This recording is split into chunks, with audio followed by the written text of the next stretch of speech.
Hello बच्चों, मैं हूं देवावस्थी, नीरज देवावस्थी। आज मैं आप लोगों को पढ़ाने जा रहा हूं चैप्टर 2 का बचा हुआ पार्ट। चैप्टर 2 की जो हमारी पिछली वीडियो है उसमें मैंने कहां तक कवर कर रखा है। अम्ल कवर किया है, क्षार कवर किया है, इन सबके गुणों को कवर किया है, ये क्या होते हैं, और साथ ही साथ इनके उपयोग को कवर किया है। आज मैं आप लोगों को बताने जा रहा हूँ लवण के बारे में। आज हम लोग लवण करेंगे, फिर कास्टिक सोडा, धावन सोडा, जितने भी सोडा हैं, और आपका प्लास्टर ऑफ पेरिस पीओपी करेंगे। इन सब टॉपिक को करेंगे। और जो लास्ट वाले टॉपिक हैं वो आपके एग्जाम में बहुत ज्यादा पूछे जाते हैं, बस बने रहिए। और हाँ, अगर मेरी वीडियो की जो क्वालिटी है वो थोड़ी कम लग रही है, मतलब बहुत लो लेवल पे चल रही है, स्लो है, तो आप इसकी स्पीड जो है यूट्यूब में जाके 3 बिंदु हैं उन पे क्लिक करके आप स्पीड को बढ़ा सकते हैं। चलिए, तो आज हम लोग पढ़ने जा रहे हैं लवण। लवण की बात करूं तो लवण क्या होता है। लवण पहली बात तो आपका न्यूट्रल होता है, मतलब इसमें कुछ भी नहीं होगा, उदासीन होता है। इसे कैसे परिभाषित करेंगे, तो यह अम्ल तथा क्षार के मध्य जो उदासीनीकरण अभिक्रिया होती है, मध्य उदासीनीकरण अभिक्रिया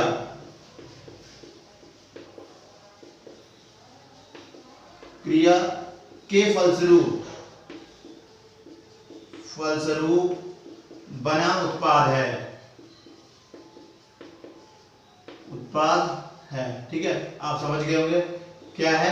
अगर कोई अम्ल तथा क्षार अभिक्रिया कर रहे हैं, उदाहरण की अगर हम बात करें तो उदाहरण क्या हो जाएगा, H2SO4 क्या है, शांत सल्फ्यूरिक अम्ल ले लिया हमने, और इस सल्फ्यूरिक अम्ल की हमने क्रिया करा दी किससे, अम्ल की क्षार से। ये आपका सोडियम हाइड्रोक्साइड एक क्षार है। दोनों अभिक्रिया करेंगे तो जब भी क्षार अभिक्रिया करता है तो पहली बात तो जल आपका बाहर निकल जाएगा, और बचेगा क्या, Na बचेगा, SO4 बचेगा, तो ये आपका हो जाता है Na2SO4। ऐसा क्यों होता है, सोडियम पे प्लस का चार्ज होता है Na पे, और इस पे माइनस का 2 होता है। 2 इधर आ जाता है, इधर बन से मतलब ही नहीं होता है, बन हम लोग लिखते नहीं। तो इस तरह से ये हमारा क्या निकला है, ये आपका निकला है एक लवण।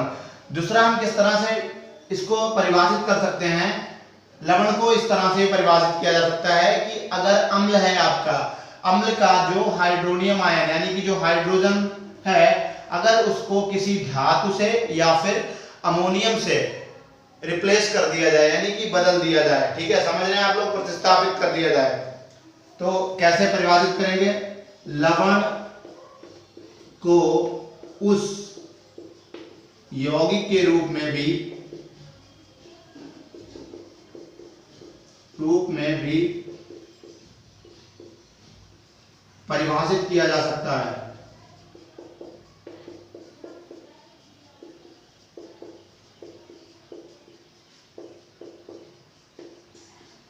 किसी यौगिक के रूप में परिभाषित करेंगे हम, जिसके अगर कोई आपका अम्ल है तो अम्ल का हम क्या हटा दें, अम्ल का हटा दें हाइड्रोजन।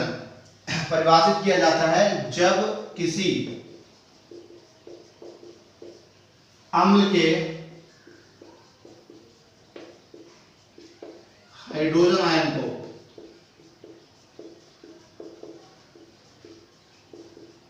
धातु या अमोनियम द्वारा प्रतिस्थापित कर दिया जाता है।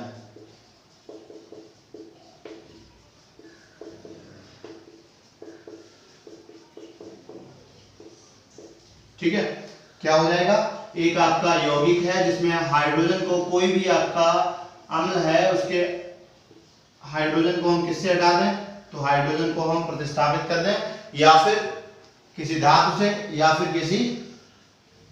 किससे, अमोनियम से। ठीक है, अमोनियम धातु या फिर अमोनिया द्वारा। चलो, इसके बाद में हम चलेंगे लवणों के वर्गीकरण पे। इधर मैं फोकस सेटअप कर लूं एक बार।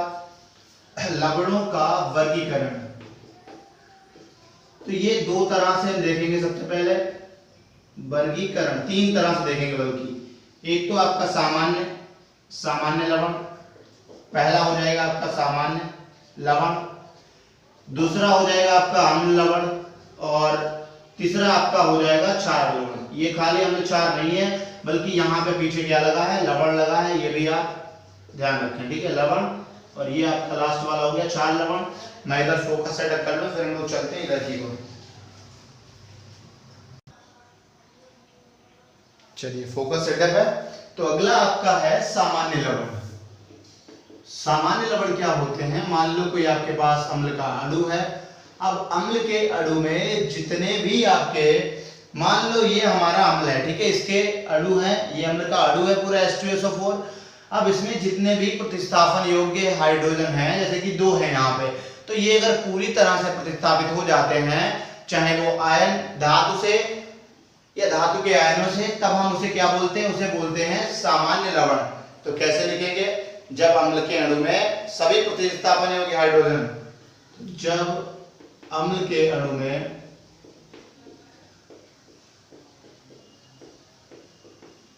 सभी प्रतिस्थापन योग्य हाइड्रोजन पूरी तरह से धातु से प्रतिस्थापित हो जाते हैं,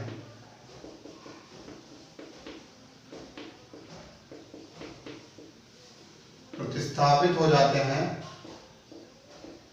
तो इसे क्या कहेंगे?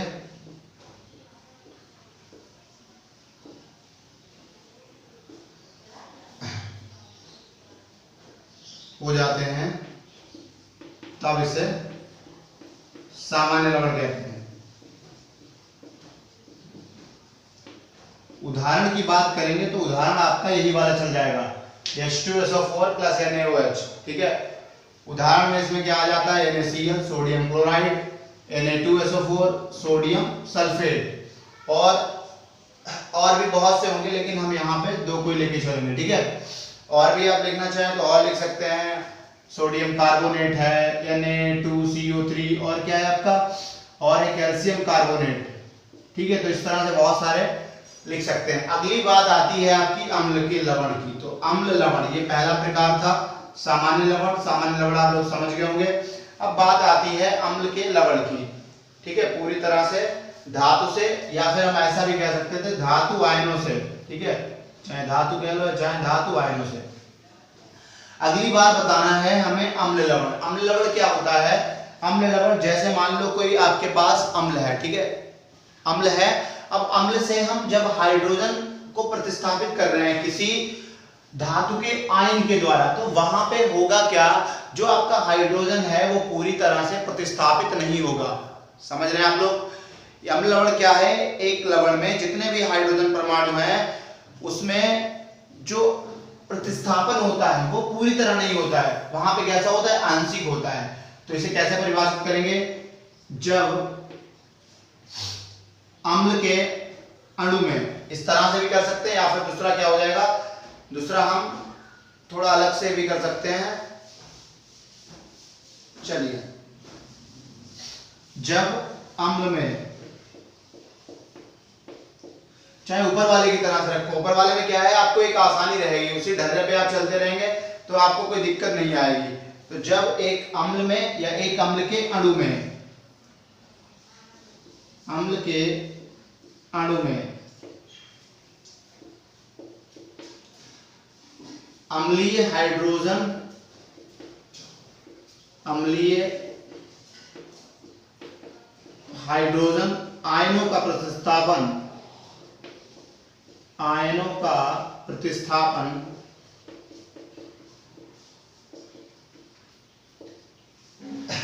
यहां पे पूर्ण रूप से हो रहा है। प्रतिस्थापन कैसा होगा? आंशिक रूप से। प्रतिस्थापन धातु के आयनों द्वारा आंशिक रूप से हो, धातु के आयनों द्वारा आंशिक रूप से हो, आंशिक है, इसे सीखना पड़िएगा, रूप से हो, तब इसे अम्ल लवण कहते हैं। उदाहरण की बात करें तो उदाहरण आपका क्या हो जाएगा? हम लोग लेंगे कार्बोनिक अम्ल H2CO3, और इस कार्बोनिक अम्ल की अभिक्रिया करा देंगे किससे? क्षार से। हमें ये क्या है? ये आपका कार्बोनिक अम्ल है, आप इसके नीचे लिखते भी रहिएगा कार्बोनिक अम्ल। ये सोडियम हाइड्रोक्साइड है, क्षार है। इसकी जब अभिक्रिया कराएंगे तो हमारे पास क्या बनेगा? NaHCO3, सोडियम बाइकार्बोनेट, ठीक है। क्या बना? ये आपका सोडियम बाइकार्बोनेट बना, और साथ में बन जाएगा आपका जल। तो यहां देख रहे हैं आप एक H बन रहा है, ठीक है। इसका नाम क्या है? इसका नाम है सोडियम हाइड्रोजन कार्बोनेट भी कहते हैं इसे, सोडियम हाइड्रोजन कार्बोनेट, ठीक है। साथ में जल बना और इधर आपको बताया था कार्बनिक अम्ल है। तो यहाँ पे पूरी तरह से ये H गायब नहीं हो पाया, आंशिक रूप से है, ठीक है। इतना नोट करिए। इसके बाद में चलेंगे क्षार लवण की तरफ। एक बार फिर से इसे सुन लें कि अम्ल लवण क्या होता है। जब एक अम्ल के लवण में जो आपके अम्लीय हाइड्रोजन परमाणु हैं या आयनिक हाइड्रोजन परमाणु हैं, इनका प्रतिस्थापन जो है वो धातु के आयनों द्वारा आंशिक रूप से हो, ऊपर पूर्ण रूप से हो तो सामान्य है। अब अगली बार हम जब क्षार लवण की बात करेंगे तो वहां पे क्षार का अणु लेंगे, नोट कर लीजिए इतना।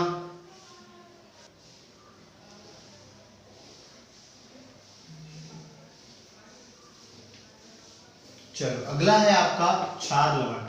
क्षार लवण क्या होता है? क्षार लवण ऐसा लवण होता है जिसमें जब अम्ल और क्षार अभिक्रिया कर रहे हो तो जो अम्ल के ऋणायन आ रहे होंगे वो तो आएंगे, साथ ही साथ क्षार का एक हाइड्रोक्सिल ग्रुप यानी कि OH- भी उपलब्ध हो। तो ऐसे लवण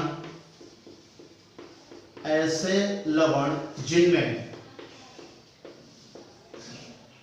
अम्ल से आने वाले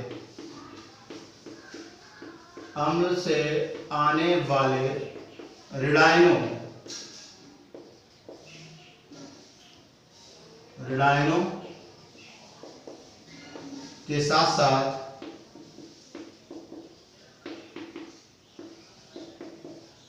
क्षार से आया हाइड्रोक्सिल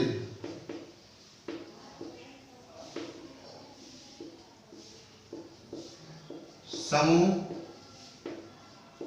भी हो,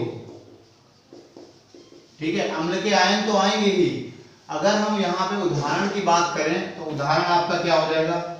कैल्शियम ऑक्सीक्लोराइड PbOHCl, ये आपका क्या है? Lead oxychloride, sorry hydroxy chloride. ये है आपका कैल्शियम हाइड्रोक्सी क्लोराइड।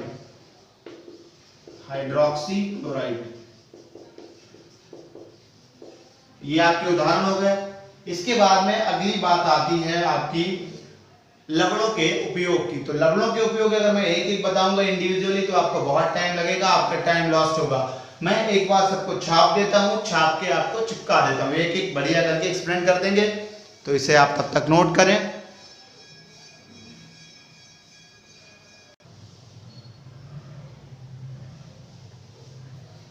चलिए, तो इसके बाद में हम बात करने जा रहे हैं जो लवण हैं आपके, उनके उपयोग क्या क्या हैं, कहां कहां उनका उपयोग करते हैं। तो उसके लिए हम सबसे पहले बात करते हैं सोडियम क्लोराइड की। आप इससे परिचित होंगे, रूबरू होंगे। ये है आपका नमक।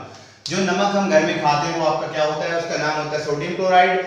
सबसे पहली बात है उसका उपयोग क्या है? भोजन का मुख्य घटक है। अचार को, जो अचार होता है आपका पिकल, उसको बचाता है। अचार के बचाने में इसकी अहम भूमिका रहती है। मांस मछली को ठीक करता है। HCl क्लोरीन की जरूरत होती है, जाहिर सी बात है। कहां से ले सकते हैं? यहाँ Cl से ले सकते हैं, सॉरी NaCl में जो आपका Cl है वो बनाएगा HCl। और वॉशिंग सोडा के निर्माण में किसका यूज करते हैं? सोडियम क्लोराइड का। फिर बात आती है सोडियम हाइड्रोजन कार्बोनेट की, यानी कि बेकिंग सोडा। सूत्र होता है इसका NaHCO3। बेकिंग पाउडर बनाने में पेट में एसिडिटी बढ़ जाती है। कई बार क्या होता है हम सुबह सुबह कुछ नहीं खाते हैं तो एसिड हमारा सेक्रेट होता रहता है। क्या होता है कि अम्ल जो है वो लगातार पेट में सांद्र कौन सा अम्ल निकलता है? तो वो आपका निकलता है हाइड्रोक्लोरिक अम्ल। वो आपका निकलता रहेगा तो कई बार बहुत ज्यादा जलन होने लगती है, तो वो उसे बोलते हैं अम्लता। अम्लता बढ़ जाती है तो उसको, उस अम्लता को दूर करने के लिए जो है हम किसका यूज कर सकते हैं? सोडियम कार्बोनेट, यानी कि सोडियम हाइड्रोजन कार्बोनेट, यानी कि बेकिंग सोडा। घर में होता भी कहता है खाने वाला सोडा दे दीजिए। तो पेट की अम्लता दूर करने में, दवाइयां बनाने में, अग्निशामक यंत्रों में, अग्निशामक क्या, जो आग बुझाने वाले आते हैं, soda fire extinguisher, soda fire जो होते हैं उनमें कार्बन डाइऑक्साइड तो होती है, तो कई बार उनमें क्या होता है, यहाँ जो कार्बोनेट है ये भी रिएक्ट करके आपका कार्बन डाइऑक्साइड बना लेता है, तो वो आग बुझाने में भी काम आता है। फिर बात आती है सोडियम कार्बोनेट, यानी कि वॉशिंग सोडा। वॉशिंग सोडा जिससे डिटर्जेंट, कपड़े धुलने वाला वही वॉशिंग पाउडर बनाया जाता है। कांच उद्योग में जो कांच है, तरह तरह की स्प्लिंट कांच है और बहुत सी कांचें हैं, वो आपकी सोडियम कार्बोनेट यानी कि वॉशिंग सोडा से बनाई जाती हैं। कपड़ा उद्योग में गंदगी वगैरह के लिए, और कठोर पानी जो आपका हार्ड वाटर है, यानी कि जो कठिन पानी होता है जो जल्दी झाग नहीं बनाता, उसे साफ, उसमें क्या होता है पहले से ही बहुत ज्यादा हार्ड होता है।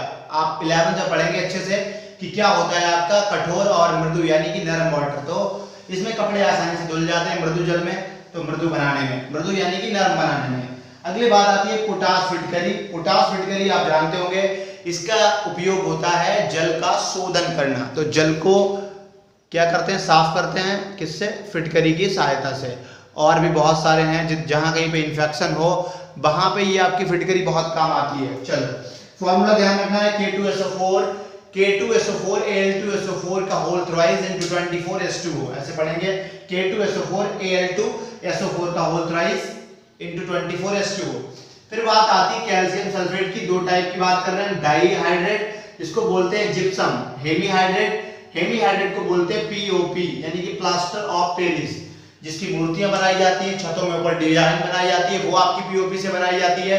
मूर्तियां, डिजाइन, तोते वगैरह लोगों के घर में रखे होते हैं, वो मोस्टली POP के बने होते हैं। डिजाइन बनती है, पुताई करने में काम आता है। और जो आपकी हड्डियां फ्रैक्चर होती हैं, जब हड्डी टूट जाती है, कहीं से फ्रैक्चर हो जाती है, तो जो आपकी एक लेयर चढ़ाई जाती है जिसे प्लास्टर बोलते हैं, तो वो प्लास्टर क्या होता है आपका, प्लास्टर ऑफ पेरिस, यानी कि हड्डियों में फ्रैक्चर सही करने में, सजावट, मूर्तियां, सीमेंट उत्पादन में। फिर बात आती है कैल्शियम कार्बोनेट। तो कैल्शियम कार्बोनेट आपका चूना पत्थर होता है, और या फिर हो सकता है संगमरमर। इसके लिए हम बात करें तो ये आपका निर्माण सामग्री में काम आता है, चूना वगैरह के निर्माण में, और टाइल्स वगैरह, और जो चौक होती है खड़िया, वो आपकी कैल्शियम कार्बोनेट की होती है। नोट कर लीजिए इतना। इसके बाद में चलते हैं हम लोग अगले टॉपिक की तरफ।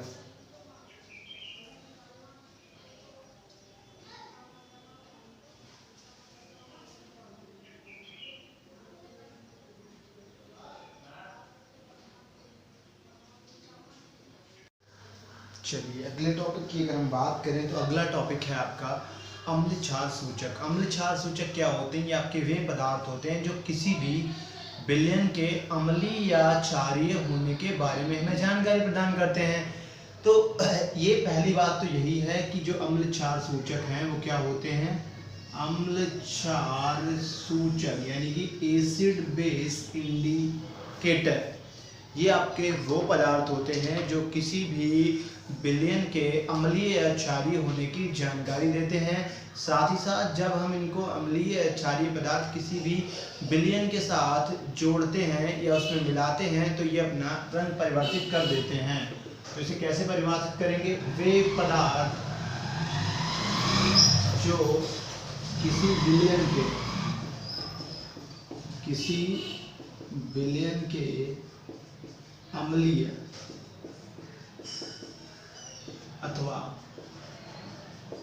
क्षारीय, अम्लीय अथवा क्षारीय होने की जानकारी देते हैं। दूसरा हम इसे कैसे बता सकते हैं कि वे पदार्थ जिनको विलयन के साथ मिलाने पर, जिनको हम क्या करें, विलयन के साथ मिलाने पर, या वे पदार्थ जो, यहाँ पे आप ऐसे भी कर सकते हैं, जो विलयन के साथ मिलने पर, जो विलयन के साथ मिलेंगे, किसी भी विलयन हो, मिलने पर या मिलकर अपना रंग परिवर्तित कर देते हैं। अपना रंग परिवर्तित, रंग क्या करेंगे, तो रंग ये अपना परिवर्तित कर देते हैं। ठीक है, ये वो पदार्थ हैं जो रंग परिवर्तित कर देंगे। अब ये दो प्रकार के होते हैं। पहला आपका प्राकृतिक होगा, तो ये दो प्रकार के होते हैं। उदाहरण या फिर आप लिख लें अम्ल क्षार सूचक के प्रकार। तो कौन सा प्रकार है, पहला प्रकार है आपका प्राकृतिक अम्ल क्षार सूचक, या आप इन्हें साधारणतः सूचक भी बोल सकते हैं, जरूरी नहीं है आप इनको अम्ल क्षार सूचक कहें। सूचक, प्राकृतिक सूचक, ये दो होते हैं। सबसे पहले अब इसको हम इधर देखेंगे तो थोड़ा सा फोकस एडजस्ट करके, क्योंकि यहाँ पे नीचे प्राकृतिक और दूसरा होता है संश्लेषित या फिर औद्योगिक या फिर व्यवसायिक। ठीक है, या फिर आप कह सकते हैं व्यवसायिक सूचक। ठीक है, तो इनमें से कोई भी, आप दोनों में से कोई एक नाम लिख सकते हैं। मैं फोकस एडजस्ट कर लूँ फिर चलेंगे आगे। चलो प्राकृतिक में सबसे पहले बात करेंगे, तो मैं यहाँ लिख देता हूँ प्राकृतिक सूचक। और प्राकृतिक सूचक में पहले तो नाम, तो पहला आपका क्या है, पहला नाम है आपकी हल्दी। उदासीन में रंग कैसा होगा, उदासीन के साथ यानी नॉर्मल कंडीशन पे कैसा होगा, फिर अम्ल के साथ कैसा रंग होगा, और लास्ट में आता है आपका कि क्षार के साथ ये कैसा रंग शो करेगी। तो ये 3 लिखें। हल्दी आपकी कैसी होगी पता है आपको, उदासीन पे पीली होती है और अम्ल के साथ भी ये पीली रहती है। अगर हम बात करें क्षार, तो आपने रोशना टीका करते हुए देखा होगा, जब रोशना करते हैं तो वहाँ पे कैसा रंग हो जाता है, ये आपका हो जाता है लाल। दूसरा वाला है आपका बैंगनी बंद गोभी। बैंगनी बंद गोभी की बात करें तो ये आपकी बैंगनी यानी कि पर्पल कलर की बंद गोभी, बंद गोभी कैबेज बोलते हैं इंग्लिश में इसको। यहाँ पे ये आपकी जनरली कैसी होती है, बैंगनी होती है। इधर आपकी इसके साथ लाल हो जाती है, और क्षार के साथ जब हम क्षार के साथ मिलाते हैं तब ये किस कलर की हो जाती है, ये आपकी हरे कलर की हो जाती है। फिर हम बात करेंगे तीसरे नंबर पे लिटमस पेपर की। तो लिटमस पेपर, लिटमस पेपर भी आपका कुछ कुछ कैसा होता है, पर्पल कलर का होता है, यानी कि बैंगनी नीला कलर का होगा। तो ये आपका क्या है, बैंगनी नीला है उदासीन भोजन में, बैंगनी नीला, बैंगनी नीला है। इधर जब उसे हम अम्ल के साथ ले जाएंगे तो अम्ल के साथ कैसा हो जाता है, लाल हो जाता है। पढ़ी होगी ये भी परिभाषा, अम्ल जो है वो नीला लिटमस पेपर को लाल कर देते हैं, और यहाँ पे कैसा हो जाएगा, यहाँ पे आपका हो जाएगा नीला कलर का, ठीक है। क्षार जो है वो लिटमस पेपर को कैसा कर देते हैं, नीला, और जो अम्ल है वो आपके लाल कर देते हैं। फिर एक दो की और बात करेंगे, वो है आपके, ये पहला नंबर था प्राकृतिक सूचक का। अब इसके बाद में दूसरे नंबर पे आते हैं। तो दूसरा नंबर है आपका संश्लेषित या फिर व्यवसायिक या फिर औद्योगिक। संश्लेषित सूचक या आप कह सकते हैं व्यवसायिक सूचक, या फिर आप औद्योगिक सूचक का भी नाम ले सकते हैं। तो इसमें पहला आपका आता है फिनाफ्थलीन। फिनाफ्थलीन की बात करें तो मैं थोड़ा इसको और इधर बढ़ा के लिखता हूँ, जिससे कि हमारा इधर उदासीन वगैरह इधर आ जाए। तो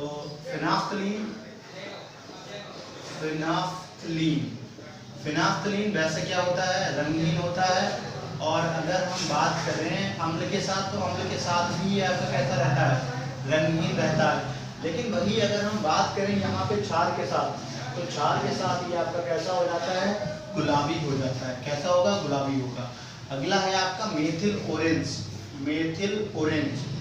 ये हमारे कौन से हैं, तो ये आपके औद्योगिक या फिर संश्लेषित या फिर व्यवसायिक। क्या यहाँ तक का क्लियर है, मैं एक बार चेक कर लूँ, सारा कुछ दिख रहा है बिल्कुल। मेथिल ऑरेंज, तो मेथिल ऑरेंज आपका कैसा होता है, यहाँ पे आपका ये पीला होता है। और इधर अगर हम बात करें अम्ल के साथ, तो अम्ल के साथ ये आपका कैसा रहता है, अम्ल के साथ रहता है लाल, और इधर आपका फिर से रहता है वैसा ही जैसा इनिशियल है, यानी कि पहले वाला है। तो आप यहाँ पे देख सकते हैं कि अगर हम फिनाफ्थलीन की अभिक्रिया यानी फिनाफ्थलीन को हम अम्ल के साथ मिलाएं, तो वहाँ पे उस पर कोई परिवर्तन नहीं रह होता है, यानी कि वो रंगहीन है तो रंगहीन रहेगा, जबकि क्षार के साथ वो गुलाबी हो जाता है। वहीं अगर हम बात करें मेथिल ऑरेंज की, तो ये पीला रहता है, उदासीन क्रिया में पीला है, और आपका क्षार के साथ भी कैसा रहेगा, पीला, यानी कि क्षार के साथ कोई असर नहीं पड़ता है। आप इतना लिख लीजिए, अम्ल क्षार सूचक। और आपने ये देखे भी होंगे, हालांकि पहले अम्ल की जो परिभाषा दी जाती थी वो इजी पे बेसिस अम्ल वो होते हैं जो नीले लिटमस पेपर को लाल कर देते हैं, इस तरह से आपने पढ़ा होगा, ठीक है। लेकिन यहाँ पे परिभाषा अम्ल की जो मैंने पिछली वीडियो में पढ़ाई है वही मानी जाएगी, वही आपके बोर्ड के सिलेबस में है, नोट कर लीजिए आप इतना।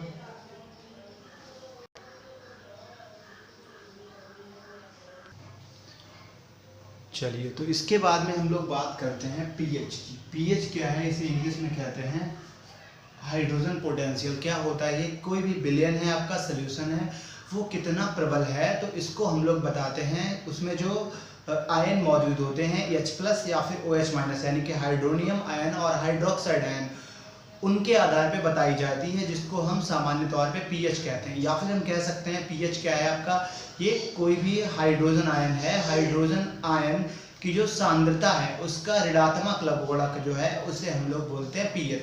तो पहले तो हम क्या बताएंगे कि कोई भी विलयन है, किसी भी विलयन की प्रबलता, कोई विलयन कितना प्रबल है, विलयन की प्रबलता उसमें मौजूद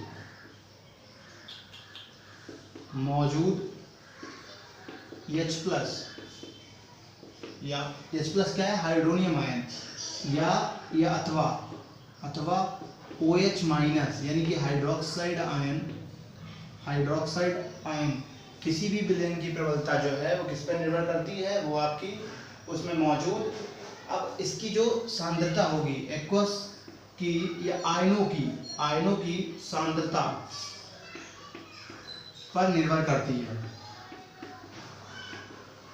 सांद्रता पर निर्भर करती है, इसे pH कहा जाता है, pH कहा जाता है।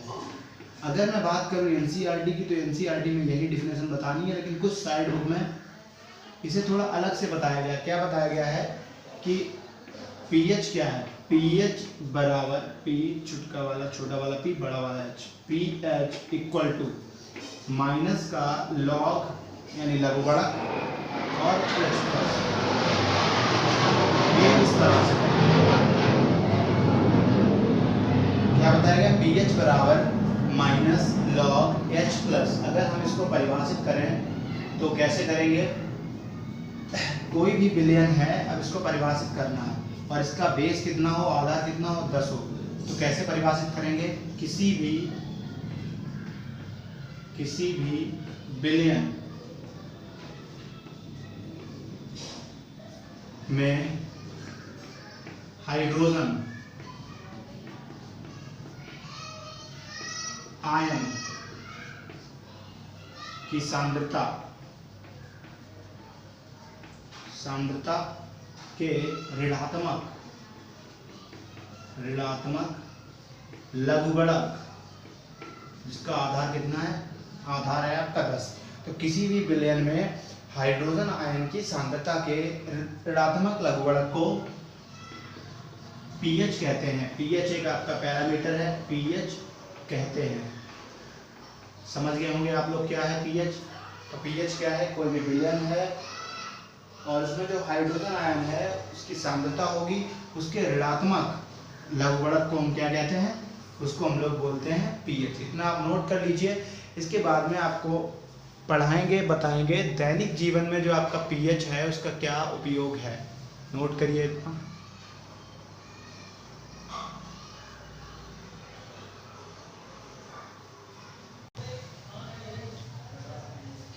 चलिए अब मैं आपको बताने जा रहा हूँ दैनिक जीवन में pH का महत्व। तो ये जो pH है यानी कि जो ये बताता है कि अम्लीय है या फिर क्षारीय है, इसका हमारे दैनिक जीवन में क्या उपयोग है।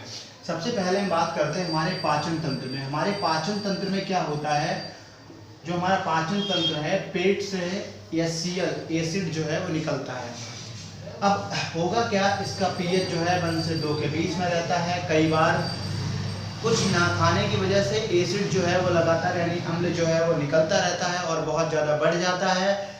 तो अगर हम कुछ ना लें यानी कि हमारे पेट में क्या होने लगेगा, जलन होने लगेगी, अम्लता बढ़ जाएगी और उसकी वजह से हमें क्या होता है, एंटासिड खाना पड़ जाता है, जो कि अम्लता को कम करता है, न्यूट्रलाइज करता है, बिल्कुल उदासीन कर देता है। तो हम कैसे लिखेंगे हमारे पाचन तंत्र में pH, हमारे पेट से निकलने वाले हाइड्रोक्लोरिक अम्ल का pH 1 से 2 के बीच होता है। कभी कभी यह लगातार उत्सर्जित यानी कि निकलने की वजह से इसका मान बहुत कम हो जाता है, 1 से कम हो जाता है। अब 1 से कम होने पे यह अत्यधिक अम्लीय हो जाता है, जो कि हमारे पेट में जलन पैदा करता है। जलन लगेगी, जलन होगी, कभी कभी पेट दर्द भी होता है, जिसे दूर करने के लिए हमें किसी एंटासिड या फिर खाने वाला सोडा उसका यूज करना पड़ता है, उपयोग करना पड़ता है। रक्त का pH 7.36 से 7.42 होता है। अगर ये इससे कम या ज़्यादा हो जाए तो हमारा लिम्फोसाइट, मोनोसाइट ये सारा कुछ गड़बड़ हो जाता है, हमें बहुत सारी बीमारियां घेर लेती हैं। एंजाइमों का pH, अब जो एंजाइम होते हैं, एंजाइम कौन कौन से, सबसे पहले सलाइवा यानी कि जीभ से जो लार में एंजाइम होता है, अमाइलेज या पटाइलिन फिर पेट में होता है, इन सब का एक निश्चित pH होता है। जब ये परिवर्तित होता है तो जो आपकी पाचन क्रिया है वह आपकी प्रभावित होती है। फिर पीएच के परिवर्तन के कारण दांतों का क्षय। अगर हम दांतों की बात करें तो दांत का जो पीएच है, दांत आपका कैल्शियम कार्बोनेट के घोल से बने होते हैं जो कि अत्यधिक मजबूत है। इसे सामान्यतः खराब या नष्ट नहीं किया जा सकता है। जब हम कुछ मीठा या फिर ऐसा कुछ खाते हैं जिसमें शुगर की मात्रा हो, शुगर यानी कि चीनी, शर्करा, ठीक है, उसकी मात्रा हो, वो क्या होता है, वो हमारे दांतों में जो खाली जगह है, कैविटी है, उसमें फंस जाता है। फंसने के बाद वो धीरे धीरे सड़ता है और उसमें बैक्टीरिया पैदा होते हैं। वो बैक्टीरिया क्या करते हैं, जो मुंह का पीएच है उसकी वैल्यू 5 से कम कर देते हैं। जैसे ही ये 5 से कम होता है, अम्लीय होता है। अब अम्ल की जो प्रकृति होती है, प्रकृति कैसी है, तो प्रकृति ये क्या करता है, मैंने लिखवाया था, इसकी प्रकृति जो है वो संक्षारक होती है। संक्षारक होने की वजह से ये हमारी दाढ़ को लगातार खोखला करता चला जाता है, यानी कि उसे सड़ाता चला जाता है। उसके पीछे क्या है, हमारे दांतों का यानी मुंह का पीएच का चेंज होना। मिट्टी में पीएच का नियंत्रण होता क्या है, मिट्टी में बहुत सारे खाद, खरपतवार, इन सब की वजह से खादों का यूज, कीटाणुनाशक, जीवाणु, विषाणु, ये सारे नाशक, खरपतवार नाशक यूज करने की वजह से मिट्टी की अम्लता बहुत ज़्यादा बढ़ जाती है। इसीलिए मृदा परीक्षण भी करवाया जाता है।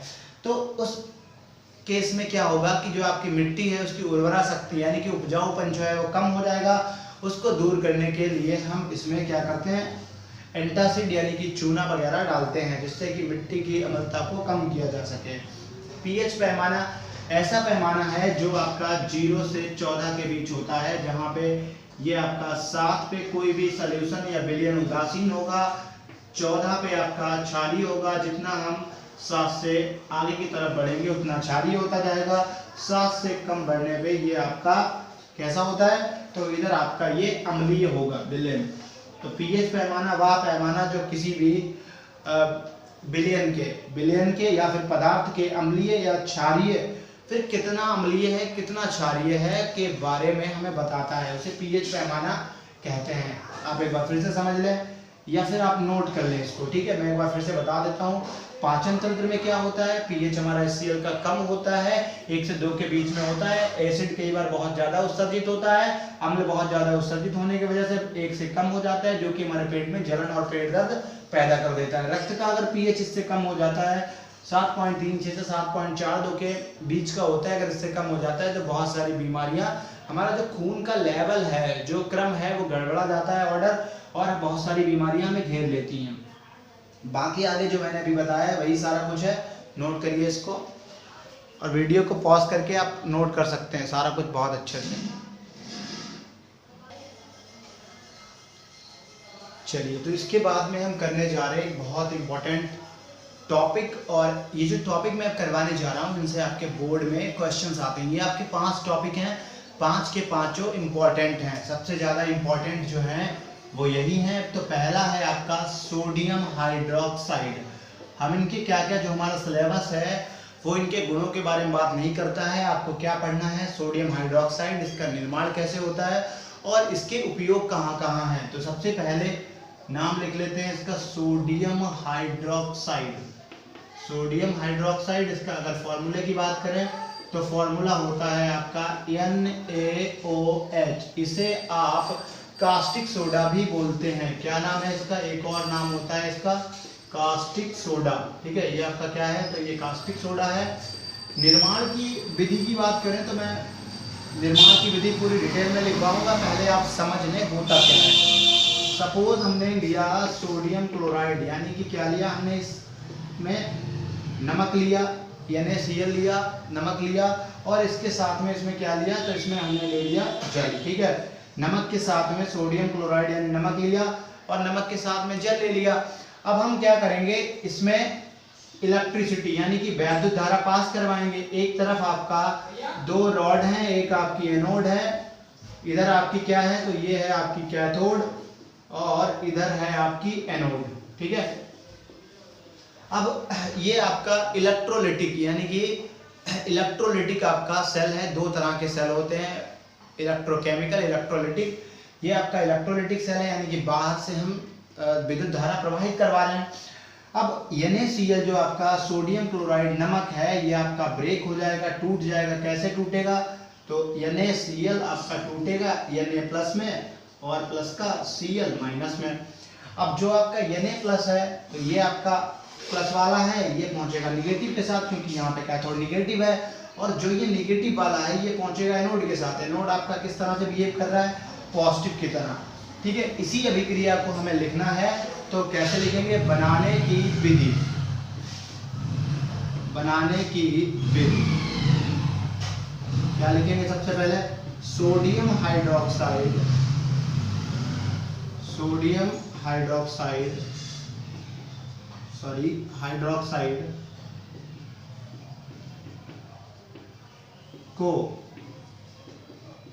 20% सोडियम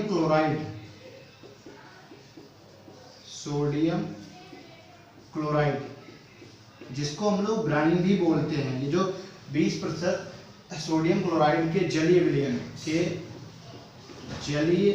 विलयन इसी को हम लोग क्या बोलते हैं? तो इसी को हम लोग बोलते हैं ब्राइन। जलीय विलयन में विद्युत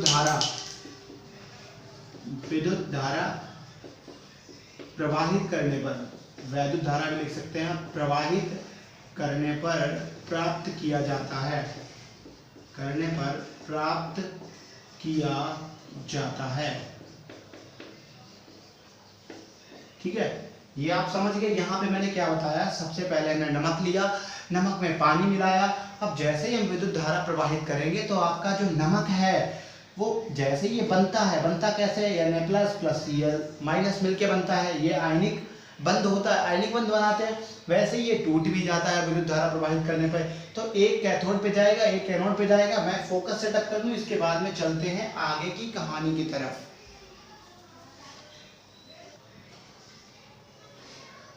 चलिए तो देखते हैं आगे की अभिक्रिया। आगे क्या है? हमने लिया सोडियम क्लोराइड का जलीय विलयन। ठीक है, AQ का मतलब है एक्वस, एक्वस होता है आपका जलीय विलयन। इसमें क्या प्रवाहित करवा दी? तो इसमें प्रवाहित करवाएंगे विद्युत धारा, या फिर आप वैद्युत धारा भी लिख सकते हैं। तो एक आपका Na प्लस बन जाएगा, दूसरा बन जाएगा Cl माइनस। अब क्या आपको बताया कि जो आपका Na प्लस है वो जा रहा है कैथोड पे, तो कैथोड पर क्या हो जाएगा? कैथोड पर क्या विक्रिया हो रही होगी? अब ये पॉजिटिव वाला है, ये प्लस धनात्मक है, धनायन है, तो धनायन इसके पास जाएगा, कैथोड निगेटिव है। ये जो निगेटिव है ये ऋणायन क्या करेगा? इस पॉजिटिव वाले को न्यूट्रल कर देगा। तो यहाँ पे हम देख लेंगे Na प्लस है, साथ में इसमें इलेक्ट्रॉन जुड़ जाएगा। इलेक्ट्रॉन का मतलब है ये माइनस चार्ज ही है एक तरह का। कैथोड के पास धुआंधार माइनस चार्ज है जितना ये लेना चाहे। अब इसके पास एक है तो इसकी क्षमता एक की है, यानी ये एक ही इलेक्ट्रॉन ले पाएगा। कितना हो जाएगा? इधर आपका बन जाएगा Na प्लस। क्यों? ये निगेटिव चार्ज है, ई के ऊपर माइनस लगाया, इससे कंफ्यूज नहीं होना है आपको। ये समझना है कि इलेक्ट्रॉन जो है इस पे एक ही निगेटिव आवेश है, तो ये सोडियम बन गया। अब अगर हम बात करें एनोड पर, तो एनोड पर क्या हो जाएगा? एनोड पर आपका जो Cl गया था, Cl माइनस, वो आपका बना लेगा क्लोरीन। अब आप अभी आगे ये पढ़ेंगे कि जो आपकी धातुएं होती हैं, धातुएं क्या करती हैं? धातुएं आपकी एक ही बनाती है, मतलब जैसे कॉपर है Cu होगा। लेकिन वही अगर हम बात करें अधातुओं की, तो अधातुएं क्या करती हैं? ये दो दो बना लेती हैं क्लोरीन। ये सिंगल पे एग्जिस्ट नहीं करती, सिंगल पे इनका अस्तित्व नहीं है, वजूद नहीं है। तो ये आपकी क्या बना लेंगी? क्लोरीन बना लेंगी, Cl2 बना लेंगी। अब जब दो इधर हमने किया है तो इधर भी दो करना पड़ेगा। ठीक है, अब इधर कितने इलेक्ट्रॉन निकलेंगे? तो इलेक्ट्रॉन निकलेंगे दो। यहाँ बैलेंस करना है, इसको भी दो कर देंगे, इसे भी हम क्या करेंगे? तो इसे भी दो कर देंगे, इधर भी आपका दो हो जाएगा। जब इधर 2 Na हुआ तो इधर भी दो दो कर देते हैं। देखो बराबर है सारा कुछ। 2 NaCl, 2 NaCl हैं, 2 Na हो गए और 2 आपके क्या हो गए? तो 2 आपके हो गए Cl। अब ये 2 प्लस ये 2 है, इसका मतलब है 2 पॉजिटिव हैं, 2 Na प्लस हैं यानी 2 पॉजिटिव हो गए, 2 Cl माइनस यानी कि 2 माइनस हैं, बराबर हो गए 2 positive 2 negative, 2 Na 2 Cl 2 NaCl। ये आगे लिखा है, इसका मतलब इसकी इससे मल्टीप्लाई होगी। चलो आगे देखते हैं। एनोड पे इतना बन गया। अब हम जो हमें सोडियम मिला है, इस सोडियम में हम लोग क्या करेंगे? Hg मिला देंगे, यानी कि ये इसका नाम हो जाएगा सोडियम अमलगम। सोडियम अमलगम क्यों? क्योंकि आपको पता होगा सोडियम इतना ज्वलनशील पदार्थ है कि ये आपका हवा में तक जलेगा, और कहीं भी पानी में अगर आप कभी डालिएगा, सोडियम आपको मिल जाए लैब से, तो पानी में डालिएगा, फेंकिएगा तालाब में, बहुत बड़ा विस्फोट होगा। तो इसे कहते हैं सोडियम अमलगम। अब जब इस सोडियम अमलगम की यहाँ पे अगर हम इस NaCl की नेट अभिक्रिया देखें तो कुल अभिक्रिया क्या हो जाएगी, 2NaCl, ये आपका चला जाएगा, क्या बन जाएगा, 2Na बन जाएगा, प्लस आपका Cl2 बन जाएगा। और जो 2Na बनेगा इसमें साथ में क्या लगा होगा, तो इसमें लगा होगा Hg, प्लस आपका क्या हो जाएगा Cl2। ये हमारी ओवरऑल रिएक्शन निकल आई। क्यों?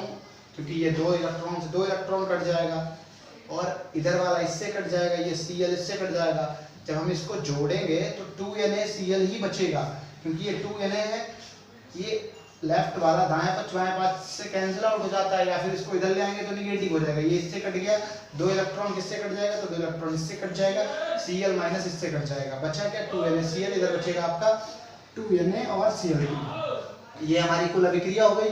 इसके बाद में हम क्या करेंगे, इसमें प्रवाहित करवा देंगे जल। तो जो आपका हमें सोडियम मिला है, मैं इसको ऊपर लिखता हूँ।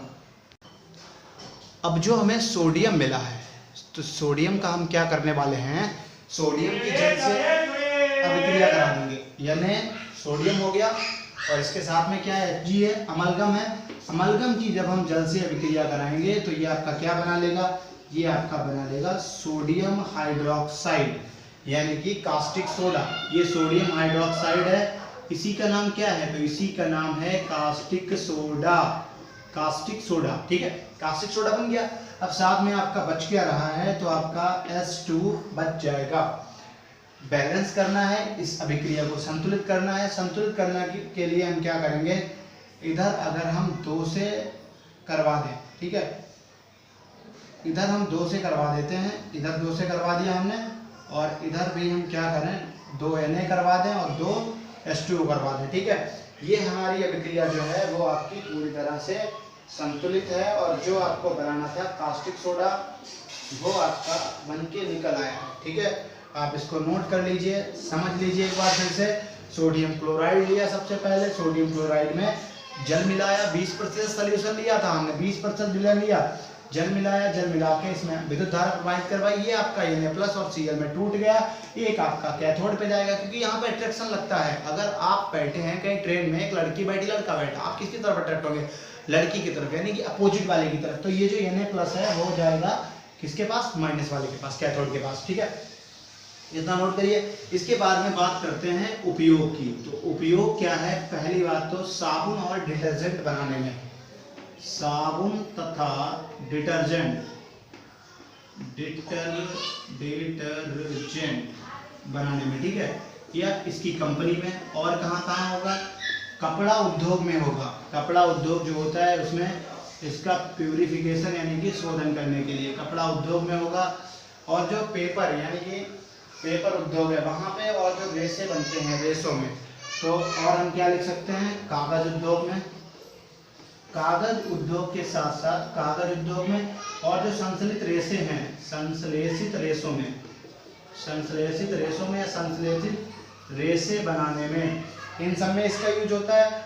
और अगर हम और थोड़ा इसको कास्टिक सोडा को देखें तो जो ग्रीस लगी होती है ना, ग्रीस, धातुओं की छड़ों में ग्रीस को छुटाने के लिए, ग्रीस को निकालने के लिए, इतना आप नोट करिए।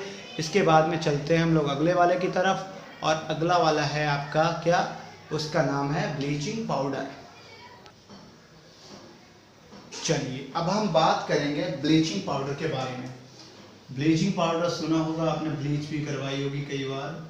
ब्लीचिंग पाउडर, ठीक है। तो ब्लीचिंग पाउडर का नाम होता है, जो केमिकल नाम है वो है कैल्शियम, कैल्शियम ऑक्सीक्लोराइड, ऑक्सीक्लोराइड। अगर हम फॉर्मूला की बात करें तो फॉर्मूला होता है CaOCl2। ये फॉर्मूला है, कैसे बनाते हैं हम लोग, बुझे चूने पे क्लोरीन की अभिक्रिया कराएंगे। और ये जो अभिक्रिया है, तो अगर हम बनाने की विधि की बात करें तो बनाने की विधि क्या होती है, विधि ब्लीचिंग पाउडर इसे बुझे चूने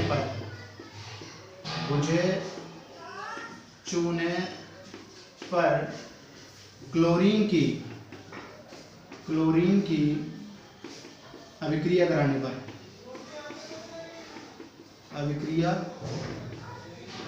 पर ब्लीचिंग पाउडर या फिर इसी को हिंदी में विरंजक चूर्ण भी कहते हैं, कराने पर विरंजक चूर्ण या फिर क्या कह सकते हैं इसी को, ब्लीचिंग पाउडर प्राप्त होता है। और ये अभिक्रिया जो है वो आपकी 35 डिग्री सेल्सियस पे होती है। यह अभिक्रिया 35 डिग्री सेल्सियस पर होती है या पर संपन्न होती है। अगर हम इसके निर्माण के सूत्र की बात करें तो Ca कैल्शियम क्या है आपका बुझा चूना, यानी कि Ca बुझा चूना आपका क्या होता है, CaOH का होल ट्वाइस कैल्शियम हाइड्रोक्साइड, ठीक है। इस पे क्लोरीन की अभिक्रिया करवा देंगे, Cl2 क्या बच जाएगा आपका, एक तो हमें पहले बना देना है ब्लीचिंग पाउडर CaCl2, साथ में जल आपका ऊपर निकल जाएगा। तो ये आपका क्या निकला है, विरंजक चूर्ण। ये क्या था, ये था बुझा चूना, इसी का नाम है कैल्शियम हाइड्रोक्साइड। कैल्शियम हाइड्रोक्साइड या बुझा चूना, क्लोरीन की अभिक्रिया कराई, 35 डिग्री सेल्सियस पे ये अभिक्रिया हुई, कैल्शियम ऑक्सीक्लोराइड यानी कि आपका विरंजक चूर्ण या फिर ब्लीचिंग पाउडर मिला और जल जो है वो आपका सूख गया। जाहिर सी बात है अगर हम किसी को गर्म करेंगे तो जल का क्या होगा, जल आपका सूख जाएगा। इधर चलते हैं और बात करते हैं, पहले फोकस चेंज कर लें, फिर इसके उपयोग की। इसका उपयोग कहाँ कहाँ होता है, तो इसका उपयोग जो है ब्लीचिंग उपयोग पहला तो होता है आपका लकड़ी और कपड़ा उद्योग में, लकड़ी उद्योग में और कपड़ा उद्योग में, गंदगी साफ करने के लिए कपड़ा उद्योग में, और सौंदर्य प्रसाधन के चीजों के में भी होता है। दूसरा सूती फाइबर और इसके साथ में विरंजक के रूप में, सूती फाइबर में विरंजक के रूप में, विरंजक यानी कि रंग उड़ाने के लिए। मान लो आपकी पैंट नीली है, उसे पीली करना है तो पहले ये उसका कलर उड़ाएगा रूप में, और निसंक्रामक के रूप में। तीसरा यानी कि डिसइंफेक्टेंट, निसंक्रामक, इससे क्या होगा, संक्रमण नहीं होगा, निसंक्रमण के रूप में। पेयजल को शुद्ध करने में, पेयजल को शुद्ध करता है ये। पेयजल को जब आप वाटर पार्क में जाते होंगे नहाने तो वहाँ आप देखेंगे कुछ हल्की पेशाब जैसी स्मेल आती है, हालांकि कुछ लोग उसमें कर भी देते हैं, लेकिन वहाँ पे ये भी है कि ये आपका जो व्यंजक चूर्ण है वो मिला होता है, क्लोरीन की गंध आती रहती है।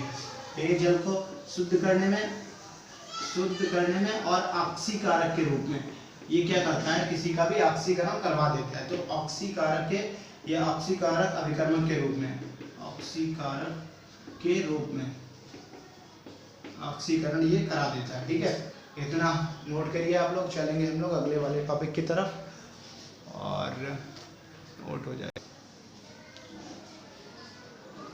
इस बार है आपका बेकिंग सोडा, नाम है बेकिंग सोडा, काफी पूछे जाने वाला टॉपिक है बेकिंग सोडा। बेकिंग सोडा सामान्य नाम है इसका, वैसे क्या है, वैसे है ये आपका sodium hydrogen carbonate, sodium hydrogen carbonate, hydrogen carbonate. अगर हम फार्मूले की बात करें तो फार्मूला सोडियम का यानी हाइड्रोजन का H, कार्बोनेट क्या होता है CO3, तो यानी AHCO3। बनाने की विधि की बात करें तो इसको हम लोग सॉल्वेंट विधि द्वारा तैयार करते हैं, जिसमें एक आपका पूरा टावर सा सेटअप होगा। उस टावर में सबसे पहले हम लोग लेते हैं ब्राइन को, सोडियम क्लोराइड के जलीय विलयन जिसमें 20% होता है, इसको हम ब्राइन बोलते हैं। तो उस ब्राइन में सबसे पहले हम लोग पास करवाएंगे गैस के बुदबुदे, और वो कौन सी गैस होगी, या फिर बूंद द्वारा NH3 यानी अमोनिया गैस पहले उसमें प्रवाहित करते हैं।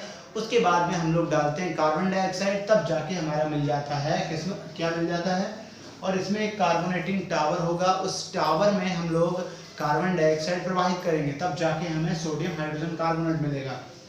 तो बनाने की विधि क्या है, बनाने की विधि, इसे सॉल्वे विधि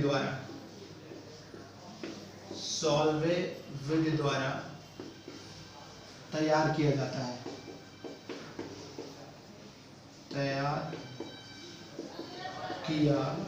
है, जिसमें क्या होगा, जिसमें सोडियम क्लोराइड के जलीय विलयन, सोडियम या 20% सोडियम क्लोराइड के जलीय विलयन। इंक डालना, बस इंक पुट करके डालना, फिर अभी चलते हैं। विलयन में अमोनिया गैस को बुदबुदाया जाता है, अमोनिया गैस को बुदबुदाया जाता है। अमोनिया गैस को बुदबुदाने के बाद इसे क्या होगा, इसके बाद इसे कार्बोनेटिक पाइप है, इसके बाद इसे कार्बोनेटिंग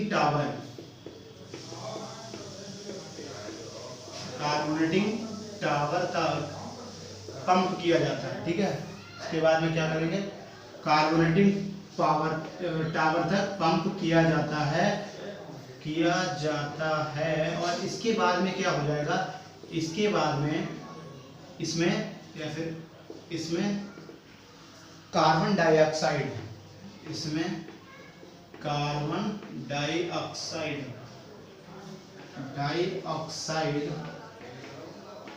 गैस को पेश किया जाता है। ठीक है, इसमें मिला दिया जाता है या फिर पेश किया जाता है। इसी में कार्बन डाइऑक्साइड को इंट्रोड्यूस करवा देंगे। अब वो जो नेट अभिक्रिया है हमारी, वो मैं इधर लिखने जा रहा हूँ, तो उसे आप देखिएगा, समझिएगा। हाँ, क्या अभिक्रिया होगी, सबसे पहले हमने लिया सोडियम क्लोराइड का जलीय विलयन, यानी कि NaCl, और साथ में क्या हो गया, H2 हो गया। अब इसमें हमने क्या मिला दिया, तो इसमें अब आपने मिलाया है, सबसे पहले क्या मिलाया, अमोनिया गैस, तो NH3 हो गया। और इसके बाद में इसमें आपने क्या, कार्बन डाइऑक्साइड को मिक्स किया। अब जो हमारी नेट अभिक्रिया होगी वो क्या हो जाएगी, तो ये आपकी हो जाएगी NaHCO3 प्लस NH4Cl। NH4Cl को पुनः जो है अमोनिया बनाने के लिए भेज दिया जाता है, जबकि ये आपका क्या तैयार हो जाता है, ये आपको मिल जाता है बेकिंग सोडा। ठीक है, बेकिंग सोडा कैसे बना, सबसे पहले हमने सोडियम क्लोराइड का जलीय विलयन यानी कि क्या लिया, तो ये आपकी ब्राइन ली, ब्राइन में हमने अमोनिया गैस को बुदबुदाया, उसके बाद में इसको कार्बोनेटिंग टावर तक पंप किया, जहां पे कार्बन डाइऑक्साइड को इंट्रोड्यूस करवाया, यानी कि प्रस्तुत किया या फिर पेश किया। फिर जो हमारा बन गया वो क्या बना, सोडियम हाइड्रोजन कार्बोनेट यानी कि बेकिंग सोडा बन गया, और उसके साथ में अमोनियम क्लोराइड बन गया, जिसको फिर से पुनः अमोनिया के लिए टावर में भेज देते हैं। अब हम बात करेंगे इसके उपयोग के बारे में। तो पहला तो क्या है, बेकिंग सोडा का उपयोग करते हैं बेकिंग पाउडर बनाने में। तो पहला क्या है, बेकिंग पाउडर। जो बेकिंग पाउडर बनते हैं वो बेकिंग पाउडर आपका कितने बनते हैं, तो बेकिंग पाउडर बनाने में। दूसरा क्या है, उत्सर्जक पेय। जो पेय जैसे इनको खोलो तुरंत उसमें गैस निकलती है, तो उत्सर्जक पेय बनाने में। और इसके अलावा क्या क्या हो जाएगा, जो खाने पीने वाली चीजें हैं उनको टेस्टी बनाने के लिए। और इसके अलावा क्या है, जो एंटासिड बनते हैं यानी कि जो एसिडिटी को मारते हैं उसमें यूज करते हैं, तो एंटासिड बनाने में। और अगला जो है आपका वो क्या है, जो सोडा अम्ल अग्निशामक यंत्र है, सोडा अम्ल अग्निशामक यंत्र, तो वहां पे आग बुझाने के लिए सोडा एसिड अग्निशामक यंत्रों में हम क्या करेंगे, इसका उपयोग करेंगे। ठीक है, आप इतना नोट कर लीजिए। इसके बाद में हम लोग चलेंगे धावन सोडा पे। ठीक है, चलो नोट कर लो इतना, फिर चलेंगे हम लोग धावन सोडा पे। मैं आशा करता हूँ इतना कुछ समझ में आया होगा। धावन सोडा में मैं ज़्यादा कुछ चेंजेस नहीं करवाने वाला हूँ। चलिए, इसके बाद में हम लोग बात करेंगे वॉशिंग सोडा की। वॉशिंग सोडा को ही आप लोग बोलते हैं धावन सोडा। इसके फॉर्मूले की बात करें तो क्या है, Na2CO3 सोडियम कार्बोनेट, इसे सोडा एस बोलते हैं। Na2CO को 3 × 10H2O, इसमें जल के 10 क्रिस्टल लगे हुए हैं। अब इसे बनाएंगे कैसे? तो इसे बनाने के लिए आपको क्या करना है, जो अभी हम लोगों ने पीछे सोडियम हाइड्रोजन कार्बोनेट लिया था, शुष्क hydrogen carbonate, sodium hydrogen carbonate, इसी को हम क्या करेंगे, गर्म कर देंगे। ठीक है, तो यह बनाने की विधि लिखवाने जा रहे हैं, इसी को धावन सोडा भी बोलते हैं, बनाने की विधि। तो इसमें क्या लिखेंगे, यह शुष्क सोडियम हाइड्रोजन कार्बोनेट, जो सोडियम है उसका हाइड्रोजन कार्बोनेट ले लेंगे, तो शुष्क सोडियम हाइड्रोजन कार्बोनेट को गर्म करेंगे गर्म करने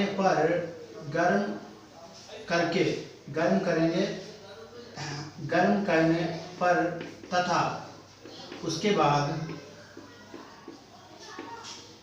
बाद जल की अभिक्रिया के उपरांत, जल की क्रिया या अभिक्रिया के उपरांत बाद में क्या करेंगे, क्रिस्टलीकरण करने पर प्राप्त होता है। मैंने सारा कुछ एक में ही लिखवा दिया। आप चाहे तो इसे ऐसे भी बता सकते थे, इसे शुष्क सोडियम हाइड्रोजन कार्बोनेट को गर्म करने पर प्राप्त किया जाता है, क्रिस्टलीकरण करने पर प्राप्त होता है। तो बहुत सारे पापड़ बेलने हैं, क्रिस्टलीकरण करने पर प्राप्त होता है। देखो कैसे प्राप्त होगा। अगर हम पहले की बात करें तो सबसे पहले तो हम जो लेंगे वो क्या होगा, ये मैं क्या बता रहा हूँ आपको, अभिक्रिया बता रहा हूँ, कौन सी, NaHCO3 सोडियम हाइड्रोजन कार्बोनेट। इसे मुझे डेल्टा का मतलब है गर्म करना है। जब इसको गर्म करेंगे ये आपका क्या बन जाएगा, Na2CO3 निकल गया, इधर 2 से मल्टीप्लाई कर देंगे, बाहर आपका क्या निकल रहा है, प्लस में आपका हो जाएगा H, हाइड्रोजन हमारे पास कितने 2 हैं, तो ये आपका हो जाएगा H2O, जल आपका बाहर निकल गया। और साथ में कुछ और भी निकल रहा है, साथ में निकलेगी आपकी कार्बन डाइऑक्साइड। अगर आप देखें तो ये पूरी अभिक्रिया पूरी तरह से बैलेंस है, यानी कि संतुलित है।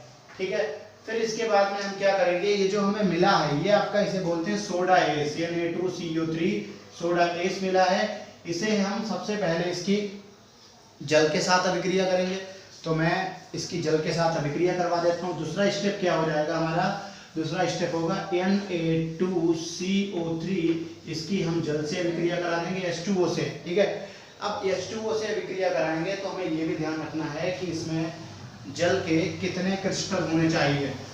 जल से अभिक्रिया कराएंगे तो ये आपका क्या बन जाएगा, Na2CO3 और एक्वस, यानी कि जलीय विलयन। मैं चेक कर लूँ, फोकस वहाँ पे सेटअप है, थोड़ा सा दिख नहीं रहा था। ठीक है, ये अब फिर से आप नोट कर लीजिएगा। तो इसके बाद में अब मैं थोड़ा सा इधर रफ कर देता हूँ, आप उधर नोट कर लीजिए, इधर वाला रफ करके हम इधर नोट कर देते हैं। ठीक है, समझ रहे होंगे आप। सबसे पहले हमने क्या किया, मैंने क्या लिखा, बनाने की विधि, या शुष्क सोडियम हाइड्रोजन कार्बोनेट को गर्म करने पर तथा उसके बाद में जल की अभिक्रिया के उपरांत क्रिस्टलीकरण करने पर प्राप्त होता है। इतना नोट कर लिया। चलो अब इधर चलते हैं हम लोग।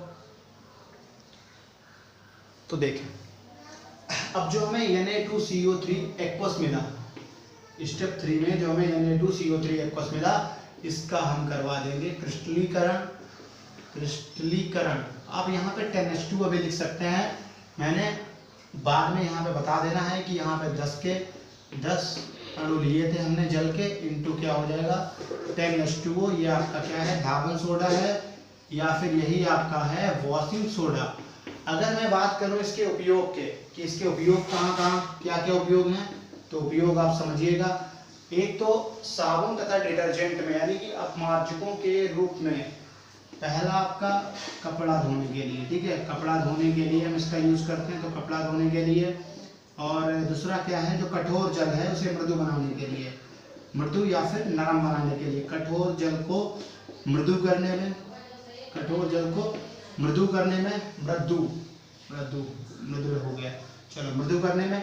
तीसरा आपका क्या है, अपमार्जकों के रूप में, अपमार्जक यानी कि डिटर्जेंट के रूप में, अपमार्जकों के रूप में। और अगर हम चौथे वाले की बात करें तो जो आपकी साबुन फैक्ट्री है उसमें, और कागज और पेंट समझते होंगे आप लोग, जहाँ वार्निश की जाती है, पेंटिंग की जाती है, तो कागज और पेंट उद्योग में, कागज और पेंट उद्योग में या व्यवसाय में, उद्योग में, इतना नोट करिए आप लोग। लास्ट एक और बच्चा है प्लास्टर ऑफ पेरिस, इसके बाद में उसी की बारी है, नोट कर लेंगे आप लोग।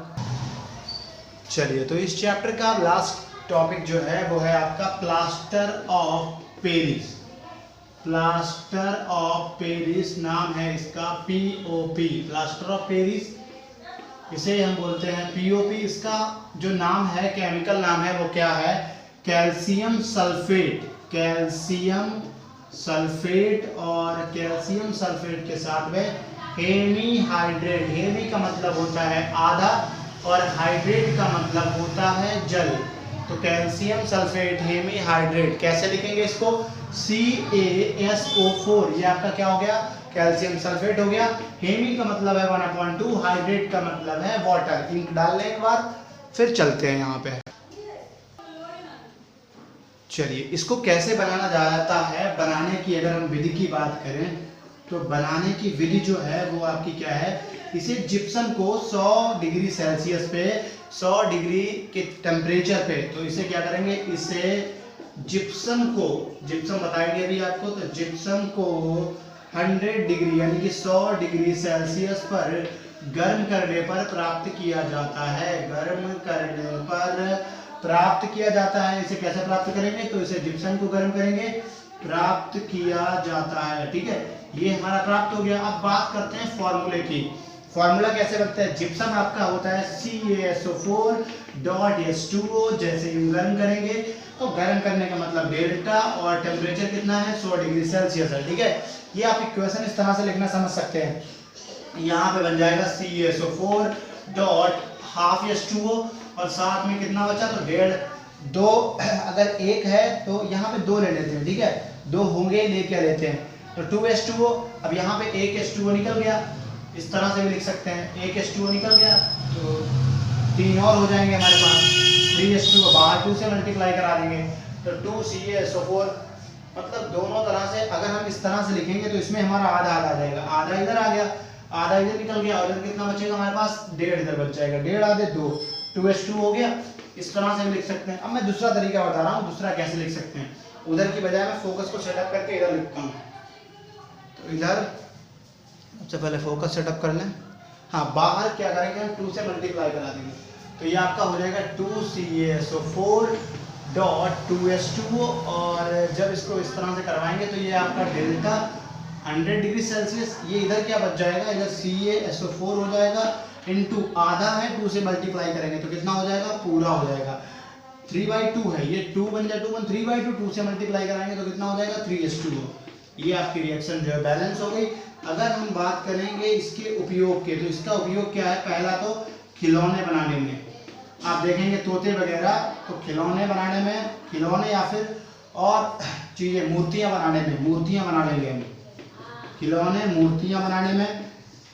दूसरा क्या है? अगर कहीं पे हवा का लीकेज है उसमें यूज करते हैं इसको, और पुताई करने में, POP की जो है पुताई करते हैं, और प्लास्टर चढ़ाने में, या फिर हम कह सकते हैं फ्रैक्चर हड्डियों को जोड़ने में। फ्रैक्चर हड्डियां जो टूटी होती हैं उसे ये प्लास्टर जो है यही जोड़ता है, यही होता है। तो फ्रैक्चर हड्डियों में, और क्या है, जो घरों में ऊपर डिजाइन होती है उस सब में हम इसका यूज करते हैं। अगर आपको वीडियो पसंद आए तो आप चैनल को सब्सक्राइब करिएगा, वीडियो को लाइक और शेयर जरूर करिएगा। Thank you.